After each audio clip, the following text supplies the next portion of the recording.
Hello, everybody, and welcome to the Psych Files. Michael Britt here, episode 35, The Psychology of Extreme Sports. I want to explore particularly, really, the biological basis for why people are involved in extreme sports. Now, you might attribute some of this to cultural factors, the fact that we live in fast-paced times. We are definitely pushing things to the limit. What I'm going to do is explore sensation-seeking. That's what psychologists call people who are interested in extreme sport. Now, first off, we really should look at one of the theories of motivation that's been around for a long time called optimum arousal theory. Well, nothing very complicated here. The theory simply states that we all desire a level of arousal that is somewhere between being very relaxed, a low level of arousal, and being very excited. So that's a continuum. Now, we would find, if we were to measure people on the sensation-seeking scale, that there is a bell curve that results, right? And that most of us are right at the top. We desire a level of arousal that's right about in the middle between those two. But there are many of us who tend to like a more relaxed lifestyle, and others who are and like a little bit more exciting lifestyle. So these over here are our high sensation seekers, and on this end, the low sensation seekers. So there you are.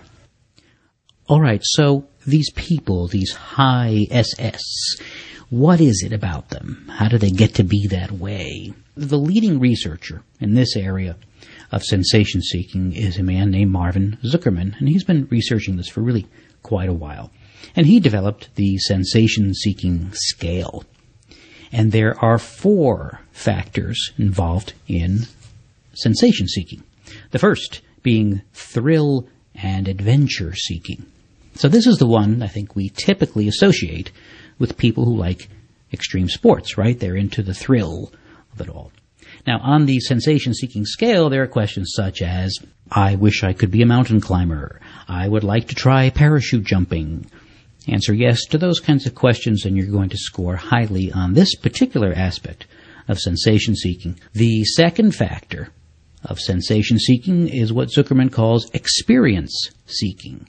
Now, these are people who seek out unique and perhaps unfamiliar experiences, not necessarily dangerous ones, but most certainly novel ones. So I would like to explore strange cities or take a trip without knowing exactly where I'm going to end up. Right? Are you the kind of person who would take a trip somewhere, explore a place you've never been with no map? Those are the kind of people who are seeking unique experiences. The third factor in sensation-seeking is disinhibition. All right? We're simply people who tend not to be very inhibited. Right? People who are willing to take risks, who are quite likely to be the kind of people who would drink, who take drugs, who are not afraid of taking some risks. And finally, boredom susceptibility. Right? So high sensation seekers get bored easily. Now, just a couple of facts that have to do with sensation seekers. First off, men are usually have a stronger overall sensation-seeking tendency than women. Not surprising there. Another fast fact, people who have been divorced tend to score higher, on average, than married or single people on this sensation-seeking scale. And sensation-seeking behaviors seem to peak, when do you think?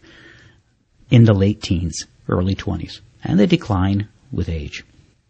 And high sensation seekers are more likely to drink, to smoke, to use illegal drugs, have unprotected sex, gamble, and drive recklessly.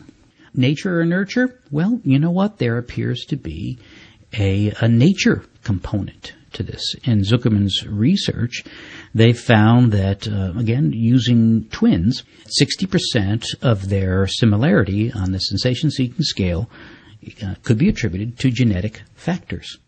So let's delve into the brain.